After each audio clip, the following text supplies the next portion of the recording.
Good evening জানাই সকল মাধ্যমিক পরীক্ষার্থীদের। আজ আমরা মাধ্যমিক পর্ষদ টেস্ট পেপারের পেজ নম্বর 102 এবং 108-এর যে সমস্ত ইংলিশে গ্রামারগুলি রয়েছে সেগুলো সলভ করে দেখাবো, সাথে ভালোভাবে বুঝিয়ে দেবো যতটা সম্ভব। তো তোমরা প্রত্যেকে যারা মাধ্যমিকের ছাত্রছাত্রী রয়েছে ভিডিওটা কিন্তু প্রথম থেকে শেষ পর্যন্ত দেখতে থাকো। দেখো, তোমাদেরকে বলবো যে পর্ষদ টেস্ট পেপারটির 102 নম্বর পেজটা তোমরা আগে খুলে নাও। ঠিক আছে, অ্যান্সারগুলো করে দেওয়া আছে, কিন্তু অ্যান্সারগুলো শুধুমাত্র অ্যান্সারটা মুখস্থ করে কোনো লাভ হবে না, তোমাকে বুঝতে হবে, তবেই তুমি ফাইনালে সঠিক উত্তরটা করে আসতে পারবে। প্রথমে আছে টেন্স, তোমাদেরকে টেন্সটা করতে হবে। আগে জানতে হবে যে প্যারাটা কোন টেন্সে দেওয়া আছে। Around 800 farmers dash by the recent bullet train project yesterday. এখানে স্পেলিংটা ভুল আছে, অসুবিধা নেই, ইয়েস্টারডে। তাহলে আমরা কিন্তু এখান থেকে বুঝে গেলাম যে এই টেন্সটা যেটা আমাদের দিয়েছে এটা কিন্তু আমার পাস্ট টেন্সে আছে। তাহলে পাস্ট টেন্সে আছে, এবার আমাদেরকে একে একে অপশনে যেতে হবে। ফার্স্ট বলেছে around 800 farmers dash affected, were affected, have been affected. এখানে এক দুটো স্পেলিং ভুল রয়েছে, যাই হোক। Affected, were affected, have been affected, তিনটে আছে। এবারে দেখো, হ্যাভ বিন এফেক্টেড আমাদের হবে না, কারণ হ্যাভটা আমার প্রেজেন্ট টেন্সের ক্ষেত্রে রয়েছে, এটা আসবে না। এবার দুটো রয়েছে, একটা হচ্ছে এফেক্টেড, একটা হচ্ছে ওয়ার এফেক্টেড। এবার দেখো, আমরা জানি যে ফার্মার্স আছে, তাহলে ফার্মার্সে যেহেতু এস আছে, তাহলে সেক্ষেত্রে আমাদের কিন্তু ওয়ার এফেক্টেড যদি আমরা করি সেক্ষেত্রে সঠিক হবে। ঠিক আছে, কারণ ফার্মার্স আছে, তো এটা সঠিক উত্তর তুমি ওয়ার এফেক্টেড করবে। আচ্ছা, by the recent bullet train project yesterday they dash, তিনটে অপশন আছে, হেল্ড, ওয়ার হেল্ড, হোল্ড। এইবার এক্ষেত্রে তুমি কোনটা সঠিক উত্তর করবে। দেখো, এই ক্ষেত্রে দেখো, তোমার যেহেতু পাস্ট টেন্স আছে তাহলে হেল্ড, হোল্ড হয়। তো এবার এক্ষেত্রে দেখো, তোমার পাস্ট টেন্স কিন্তু এক্ষেত্রে একটাই আছে, সেটা হচ্ছে হোল্ড। তো তুমি এক্ষেত্রে সঠিক উত্তর করবে হোল্ড। ঠিক আছে, যেহেতু পাস্ট টেন্স আছে। আচ্ছা, এরপর হচ্ছে Gujarat dash better compensation for দিয়ার lands much in Gujarat dash. দেখো, আমি একটা কথা বলেছিলাম, যদি ইন থাকে, এই যে ইনটা যদি থাকে তাহলে কিন্তু ভার্বের সাথে আইএনজি তোমার বসবে। তো এবার দেখো, ডিমান্ডস আছে, ডিমান্ডেড আছে, ডিমান্ডিং আছে। তো এক্ষেত্রে সঠিক উত্তর আমরা করব ডিমান্ডিং, কারণ যেহেতু আইএন আছে, মানে ইন আছে, তাহলে সেক্ষেত্রে আইএনজি যোগ করতে হবে। এটা শর্ট ফর্ম আমি শিখিয়েছিলাম। ঠিক আছে, এগুলো ট্রিক্স, কিন্তু কোনো গ্রামাটিক্যাল রুলস না। গ্রামাটিক্যাল রুলসে এরকম কোথাও কিন্তু লেখা নেই, এগুলো মানে বেশিরভাগ ক্ষেত্রে দেখা গেছে যে এমনটা হয়। আচ্ছা, 5-এর এ মানে তোমার article preposition. The body of a women was found dash maidan. তাহলে কি হবে? The body of a women was found dash maidan. একটা ময়দান তো একটা জায়গা, ছোট জায়গা। তাহলে ছোট জায়গার ক্ষেত্রে আমরা কি বসাই? অ্যাড বসাই। তাহলে এক্ষেত্রে সঠিক উত্তর হবে at. Dash head injuries and a stone lying dash, আর ড্যাশ হেড ইনজিউরিস। ভালোভাবে বোঝার চেষ্টা করো। ড্যাশ হেড ইনজিউরিস মানে কি? একটা মহিলার বডি পাওয়া গেছে, ঠিক আছে, ময়দানে পাওয়া গেছে, তার মাথার ইনজুরিসের সাথে, এই যে সাথে কথাটা আসে, তোমাকে আর্টিকেল প্রিপোজিশন করতে গেলে বাংলাটা অবশ্যই বুঝতে হবে। তাহলে উইথ হবে, তার সাথে বোঝাচ্ছে, তাহলে উইথ হেড ইনজুরিস। ঠিক আছে, and a stone lying dash, আর কি পাথরগুলো কি পড়েছিল, তার উপরে তো নিশ্চয়ই পড়ে থাকবে না। হ্যাঁ, এই ক্ষেত্রে যদি কেসটা তোমার পাথর দিয়ে মারা হতো, এরকম কিছু হতো, তাহলে সেক্ষেত্রে উপরে হতো, তবে আমার মনে হয় এটা উপরে হবে। Stone and a stone lying ড্যাসার মানে পাথরটা পড়েছিল, হয়তো বিসাইড হবে, কারণ পাথরে পড়েছে, পাশে পড়েছিল। তাহলে তুমি এটা বিসাইড করতে পারো যে পাথরটা তার পাশে, একটা পাথর তার পাশে পড়েছিল, তাহলে বিসাইড হার হয়ে গেল। আচ্ছা, এবার হচ্ছে বিয়ের one. Air can not be seen, বায়ুকে দেখা যায় না, তাহলে চেঞ্জ দ্য ভয়েস, এটা কিন্তু ভয়েস চেঞ্জ করতে হবে। তাহলে এটা কিন্তু অলরেডি করে দেওয়া আছে, মডেলের বটে করে দেওয়া আছে, air can not be scene. তাহলে এটা কিন্তু তুমি যদি ভয়েস চেঞ্জ করো তাহলে কি হবে? উই কান্ট সি ইয়ার। তাহলে এটা করবে উই কান্ট সি এয়ার। ঠিক আছে, তাহলে এটা হয়ে গেল। এটাকে যদি আবার তুমি ভয়েস চেঞ্জ করো তখন এটাই আসবে, air can not be seen by us হতো, যেহেতু বাই আসটা এখানে উজ্জ আছে, তো সেক্ষেত্রে আমরা উইটা বসিয়ে দিলাম। আচ্ছা, এরপর হচ্ছে 2 নম্বর। Father said may you propose in life, may you prosper. Father said may you prosper in life, এটাকে ইনডাইরেক্ট করতে হবে। তাহলে এটা কি করছে? বাবা আশীর্বাদ করছে, তাহলে উইজড হবে। তাহলে ফাদার উইজড। ঠিক আছে, উইজড, ফাদার উইজড, কি উইজড করছে? উইজড হলে কি হয়, আমাদের লিঙ্ক হিসেবে দ্যাট লাগে, তাহলে আমি দ্যাট লাগিয়ে দিলাম। তাহলে ফাদার উইজ দ্যাট, দেখো ইউ মানে কাকে বলছে? আমাকে বলছে, তাহলে আই। আর মেয়ের পাস্ট ফর্ম কি হয়ে যায়? মাইট। তাহলে that I might prosper in life, বাকিটা যা আছে তাই। তাহলে আই মাইট প্রসপার, ঠিক আছে, প্রসপার ইন লাইফ হয়ে গেল। চলো ঠিক আছে, এবার হচ্ছে 3 নম্বর, he is rich he is not happy, সে ধনী সে সুখী নয়। এটাকে সিঙ্গেল সেন্টেন্সে করতে বলেছে। দেখো যেহেতু দুটো কিন্তু অপোজিট, তুমি বুঝতেই পারছো, তো তুমি এটা এইভাবে করতে পারো, he is rich but he is not happy, তুমি এটাও করতে পারো, বাট লাগাতে পারো। অথবা তুমি এটা বলতে পারো যে দো হি ইজ রিচ, যদিও সে ধনী, হি ইজ নট হ্যাপি, সে খুশি নয়। তুমি দুভাবেই এটাকে করতে পারো। তোমাকে সিঙ্গেল সেন্টেন্স বলেছে, সিম্পল, কম্পাউন্ড, কমপ্লেক্স এরকম কিছু বলেনি, সিঙ্গেল মানে দুটোকে মিক্সড করে একটা তোমাকে বানাতে হবে জয়েন করে। তো তুমি যেভাবে খুশি করতে পারো, দুটো আমি বললাম। আচ্ছা, এরপর হচ্ছে তোমাদের ফ্রেজাল ভাব। ফ্রেজাল ভাব তো মুখস্থ করতেই হয়, তো একটু বুঝলেও কিন্তু হয়ে যায়। যেমন do not despise the poor, do not despise মানে কাউকে ছোট করে দেখা। হুম, তো এবার ডেসপাইসের আমি কিন্তু আগেও অনেক পেজে কিন্তু এটা ছিল, ঠিক আছে। তো ডেসপাইসের যে ফ্রেজাল ভাব সেটা হয় লুক ডাউন আপন, তো এটা ডেসপাইস আছে যেহেতু মানে টেন্সের কোনো চেঞ্জ নেই, তাই তুমি এটা লুক ডাউন আপনই রাখবে। তারপর আছে illiteracy should be eradicated from our society, মানে তোমার নিরক্ষরতা আমাদের সমাজ থেকে দূর করতে হবে। ইরিডিক্টেড মানে হচ্ছে দূর করা বা দূরীকরণ করা, ঠিক আছে, বা নির্মূল করা বলতে পারো ভালো ভাষায়। তো এবার নির্মূল করার যে আমরা ফেজাল ভাব সেটা কোনটা পাবো, দেখো মানে আমাদের থেকে নির্মূল করা কি, দূরে সরিয়ে নেওয়া।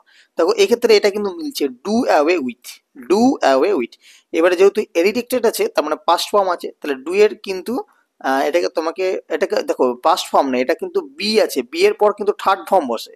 তাহলে বি এর পর থার্ড ফর্ম বসছে মানে ইরিডিক্টেড, মানে থার্ড ফর্ম হচ্ছে ইরিডিক্টেড, তাই ডু এর থার্ড ফর্ম কিন্তু ডান হবে। তাহলে ডু ডিড ডান, তাহলে ডান অ্যাওয়ে উইথ। তোমাকে কিন্তু এটা বুঝে নিতে হবে যে ওই ভাবটা আমার কোন ফর্মে আছে, যেটা থাকবে অ্যান্সারটা তোমাকে সেটাতেই করতে হবে।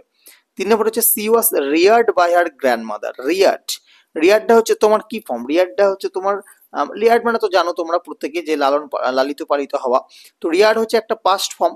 তো রিয়ার্ডের যে ফেজাল ভাব সেটা হয় তোমার ব্রিং আপ। তো এবারে রিয়ার্ড যেহেতু বলেছে তাহলে ব্রিং এর পাস্ট ফর্ম হয় কি ব্রট, BROUGHT, ব্রট আপ হয়ে গেল, হয়ে গেল। আচ্ছা, এরপর হচ্ছে তোমার চলে যাব আমরা 108 পেজে। চলে আসো তোমরা প্রত্যেকে 108 পেজে। তো 108 পেজে আমরা শুরু করব যে প্রথমেই তো তোমরা জানো যে টেন্স রয়েছে, ঠিক আছে, তো টেন্সটাই আমরা প্রথমে শুরু করি। প্রথমে এখানে বলা হচ্ছে যে APJ Abdul Kalam dash elected elected the president of India. তো তুমি এটা, এই যে ইলেক্টেড ওয়ার্ডটা দেখার পরই তুমি কিন্তু বুঝতে পেরে গেলে যে এই যে ইডি যোগ আছে, তার মানে আমার যে প্যারাটা দেওয়া হয়েছে সেটা কিন্তু পাস্ট টেন্সেই দেওয়া আছে। তাহলে এবার সবকটা অপশনের মধ্যে থেকে তোমাকে সঠিকভাবে পাস্ট টেন্সটাকে বেছে নিতে হবে, তাই তো। তো দেখি এবার অপশনগুলো একে একে। প্রথম বলছে APJ Abdul Kalam dash elected the president of India, dash elected. এবার অপশন আমাদের হাতে রয়েছে 3টি। এক হচ্ছে হ্যাড, দ্বিতীয় হচ্ছে হ্যাড বিন, আর তৃতীয় হচ্ছে ওয়াস। তো এবারে আমরা এক্ষেত্রে সঠিক উত্তর কোনটা করব ভেবে বলবে কিন্তু, ঠিক আছে। তো প্রথম আমাদের রয়েছে হ্যাড, হ্যাড বিন, ওয়াস। তো তুমি, আমরা প্রত্যেকে জানি কি যে হ্যাড কখন বসে, হ্যাড বিন, হ্যাডটা বসছে তোমার পাস্ট পারফেক্টের ক্ষেত্রে, আর হ্যাড বিনটা তোমার পাস্ট পারফেক্ট কন্টিনিউয়াস ক্ষেত্রে বসছে। তো এবার যেহেতু এটা আমাদের পাস্ট পারফেক্ট বা পাস্ট পারফেক্ট কন্টিনিউয়াস কোনোটি কিন্তু নেই, কারণ এখানে যেহেতু বিন লাগাতে হয় তাহলে তোমার এটা ইলেক্টেড না হয় ইলেক্টিং হয়ে যেত। আর হ্যাড তো হবেই না, কারণ এটা তোমার একটা টাইম মেনশন থাকতো, কিছু একটা থাকতো, তুমি যেটা দেখে বুঝতে পারতে যেটা আমার কোন ফরম্যাটে মানে টেন্সের কোন জায়গাতে পড়েছে, ঠিক আছে। তো সেটা আমাদের যেহেতু নেই তাহলে আমরা এটা সরাসরি করব ওয়াস, মানে বি ভার্ব বুঝবে, দে APJ আব্দুল কালাম ওয়াস ইলেক্টেড, ঠিক আছে, সিম্পল পাস্টেই আছে। 2 নম্বর বলছে আচ্ছা 2 নম্বরে যে লেখাটা এখানে কেটে গেছে তোমরা একটু বইটা দেখে নাও, লেখা আছে যে he dash L single by small margin, ঠিক আছে। তাহলে দেখো এবারে 3টি অপশন আছে, ওয়াজ ডিফেক্ট, হ্যাজ ডিফেক্টেড, আর একটা হচ্ছে ডিফেক্টেড। তো এবার কোনটা হবে, তো এবার তোমাদেরকে কিন্তু এই জায়গাগুলো কিন্তু ভালোভাবে বুঝতে হবে একটুকু। তো এবার যেহেতু ওয়াজ ডিফেক্টেড, হ্যাড ডিফেক্টেড, ডিফেক্টেড এগুলো কিন্তু বোঝা একটু শক্ত, ঠিক আছে। তো তোমাকে একটু কিন্তু ঠান্ডা মাথায় এগুলোকে ভাবতে হবে, কখনোই কিন্তু আহ জলদির মধ্যে করে কিন্তু ফাইনালি ভুল করে দেবে না, কারণ একটা ভুল মানে তোমার 1 নম্বর কিন্তু চলে যেতে পারে। তো এবার দেখো তুমি এক্ষেত্রে আমাদের যেহেতু হ্যাড ডিফেক্টেড তো হবেই না, কারণ এটা টাইম মেনশন থাকতো, মানে এটা পাস্ট পারফেক্টে হচ্ছেই না। এবার দুটো রয়েছে, একটা হচ্ছে ওয়াজ ডিফেক্টেড, একটা হচ্ছে ডিফেক্টেড। তাহলে তুমি এক্ষেত্রে হি ওয়াজ ডিফেক্টেড করতে পারো। He was defected L single by a small margin, হ্যাঁ এটাও করতে পারো। ওয়াজ ডিফেক্টেডও করতে পারো তুমি। শুধু যদি ডিফেক্টেড করো তাও কোনো ভুল হবে না, যতদূর সম্ভব আমার মনে হচ্ছে যে ডিফেক্টেডও তুমি করতে পারো। ডিফেক্টেডটা মোস্ট অ্যাপ্রোপ্রিয়েট হচ্ছে এক্ষেত্রে, ঠিক আছে, ডিফেক্টেডই করো, ডিফেক্টেড এটাই তুমি করো, এটা অ্যান্সার, ঠিক আছে, এটা অ্যাপ্রোপ্রিয়েট, ঠিকঠাক আছে। আচ্ছা, তারপর হচ্ছে যে হি ড্যাশ ইন তামিলনাড়ু, তিনি তামিলনাড়ুতে জন্মগ্রহণ করেছিলেন। তাহলে হি was born, he was born হয়, তাই তো, ওয়াজ বর্ন, হ্যাঁ, হ্যাজ বর্ন তো হবে না, আর হ্যাড বর্নও হবে না। তাহলে হি ওয়াজ বর্ন ইন তামিলনাড়ু। তো তুমি এক কাজ করো, তুমি প্রথমেরটা মানে সেকেন্ডেরটা ওয়াজ ডিফেক্টেডই করো, ঠিক আছে, হি ওয়াজ, হি এর পর ওয়াজ হয়, তাহলে হি ওয়াজ ডিফেক্টেডও করতে পারো, ভুল হবে না। এই দুটোর মধ্যে একটু কনফিউশন রয়েছে, তবে আমার মনে হচ্ছে ডিফেক্টেডটাই বেস্ট হবে। যাই হোক, 5 in winter when dash harbor is frozen over we all move dash to the, আচ্ছা তারপরে লেখাটা কি বোঝা যাচ্ছে না, মেনল্যান্ড, আচ্ছা mainland, as soon as spring comes back we sail dash our own dear island। এটা কিন্তু তোমাদের মনে হয় রান অ্যাওয়ে কাইট থেকে দিয়ে দিয়েছে প্যারাটা। তো in winter when dash Harbour, দেখো এই টেক্সচুয়াল এগুলোর ক্ষেত্রে একটা বলি যে তোমাদের টেক্সচুয়ালগুলোর ব্যাপারটা হচ্ছে, যদি তুমি আর্টিকেল প্রিপোজিশনে নিজে থেকে বুঝে বসাতে যাও, কিন্তু তোমার টেক্সটে যদি অন্য অ্যান্সার থাকে তাহলে কিন্তু সেটাকেই সঠিক বলে গণ্য হবে, ঠিক আছে, তোমারটা সঠিক হলেও কিন্তু টেক্সচুয়াল গ্রামার হচ্ছে একটা অসুবিধা, বইয়ে যেটা লাইন আছে সেটাই তোমাকে দিতে হবে, ঠিক আছে, এটাই মোটামুটি দেখে, এবার টিচারদের ওপর ডিপেন্ড করে। In winter when dash Harbour is frozen, তো দেখো এটা আমরা কি করব, দেখো হোয়েন ড্যাশ হারবার, হারবার একটা নির্দিষ্ট জায়গা, তো জায়গা বোঝাচ্ছে, তাহলে জায়গা বোঝালে আমরা কি লিখি তার আগে দা, তাহলে দা হবে। এবার হচ্ছে we all move dash to the mainland, we all move, আমরা সবাই মুভ করি কোথায়, ড্যাশ টু দ্য ল্যান্ড, তাহলে কি হবে ইন টু দ্য ল্যান্ড, আমরা ইন টু দ্য মেনল্যান্ড, সেই মেনল্যান্ডের মধ্যে, তাহলে আমরা ক্ষেত্রে লিখবো ইন, জায়গার নাম বোঝাচ্ছে তো, মেনল্যান্ড মানে অন্য একটা জায়গা, বড় জায়গা, মেনল্যান্ডে ফিরে যাচ্ছি, তাহলে in. As soon as spring comes back, we sail dash our own dear island. তাহলে back we sail, আবার আমরা কোথায় ফিরে আসি, আমাদের সেই প্রিয় আইল্যান্ডে, তাহলে টু, ঠিক আছে, এটা হচ্ছে টু। তাহলে as soon as spring comes back, we sail to our own dear island, হয়ে গেল। চলো, এবার হচ্ছে ফ্রেজাল ভাব। প্রথমে হচ্ছে the soldier executed the commanders orders. তো এবার এক্সিকিউটেড পাস্ট টেন্সে আছে, তাহলে এক্সিকিউটেড তোমাদের যে ফ্রেজাল ভাবটা হবে তোমাদেরকে এখান থেকে নিতে হবে, মানে এক্সিকিউটেড মানে তোমার কি, মানে ওদের যে অর্ডারটাকে ফলো করা আর কি, মোটামুটি এটা অ্যাপ্রোপ্রিয়েট ইংলিশ হয়। তো তুমি এবার ধরো এখানে অপশন রয়েছে, তো এটাকে তুমি এই যে এক্সিকিউটেড এর যে ফ্রেজাল ভাব সেটা হয় ক্যারি আউট, ঠিক আছে, ক্যারি আউট। আবার এক্সিকিউটেড মানে পাস্ট টেন্স আছে, তো তুমি এটা করবে ক্যারিড আউট, ঠিক আছে, CARRIED, ক্যারিড আউট, ঠিক আছে, এটা করে দেবে তুমি ক্যারিড আউট।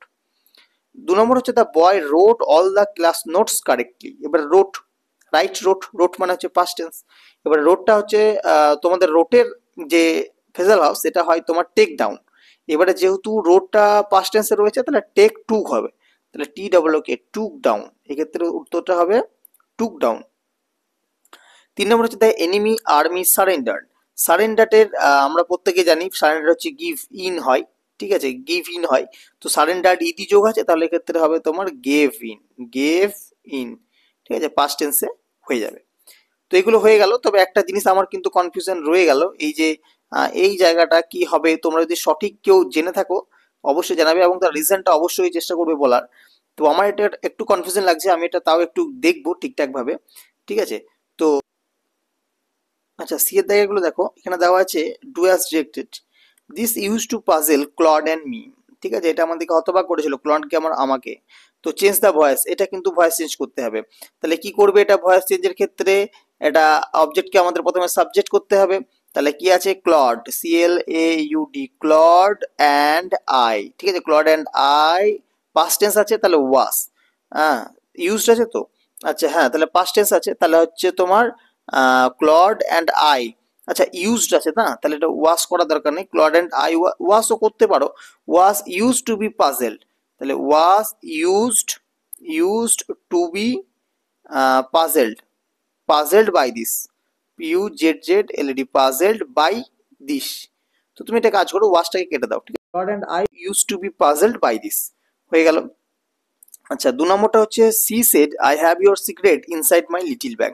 এটা আমরা আগেও একবার করেছিলাম, এটা পেয়েছিলাম, তো এটা আমি বলে দিচ্ছি কি হবে। সি সেড দ্যাট, ঠিক আছে, she said that she had his secret there inside her little bag. হেয়ারটা কি হয়ে যায়, দেয়ার হয়ে যায়। তাহলে এই যে সি সেড হয়ে যাবে, লিঙ্কার হিসেবে দ্যাট লাগবে। আই হ্যাভ মানে ওই মহিলাটার আছে, তাহলে সি হ্যাড, হ্যাভটা হ্যাড হয়ে যাবে। ইওর বলেছে মানে তার, তাহলে এখানে হয়ে যাবে হার, এই যে হার সিক্রেট, হেয়ারটা হয়ে যায় there inside her little bag. আচ্ছা, 3 নম্বর যেটা হচ্ছে সেটা হচ্ছে তোমার he was more worthy of praise, praise than anyone else. এটা নেগেটিভ করতে হবে। তো তোমাদেরকে এটা আমি হোমওয়ার্ক দিচ্ছি, অবশ্যই কমেন্টে করে জানাবে, দেখবো কে কেমন পারছো। তো এটা কিছুই না, এই যে মোর অর্থি আছে এটাকে তোমার ডিগ্রিতে চেঞ্জ করে দিতে হবে। এটা কম্পারেটিভ ডিগ্রিতে আছে, তুমি যদি এটাকে পজিটিভ ডিগ্রিতে চেঞ্জ করে দাও তাহলেই কিন্তু এটা পজিটিভ ডিগ্রিতে চেঞ্জ করে দিলে তোমার কিন্তু এটা নেগেটিভ সেন্টেন্স হয়ে যাবে। নো আদার দিয়ে শুরু করতে হবে, এইটুকু হিন্টস আমি দিলাম, বাকিটা তোমরা করে দেখাবে, দেখবো কেমন পারো, কমেন্টে জানাবে কিন্তু। তো এগুলো হয়ে গেল এই দুটো পেজ। পরবর্তী ভিডিওতে বাকি দুটো দুটো করে পেজ আমরা সমাধান করে দেবো। আশা করি ভিডিওগুলো ভালো লাগবে। ভিডিওগুলি ভালো লাগলে অবশ্যই একটা লাইক দিয়ে যাবে। আর লাইক দিতে কোনো পয়সা টাকা পয়সা কিছু লাগে না, একটা লাইক দিয়ে দেবে, আর একটু যদি তোমাদের ভালো লাগে তাহলে কমেন্ট করবে। আর চ্যানেলে নতুন যদি দর্শক হয়ে থাকো সাবস্ক্রাইব করতে কিন্তু একেবারে ভুলবে না। ধন্যবাদ সকলকে।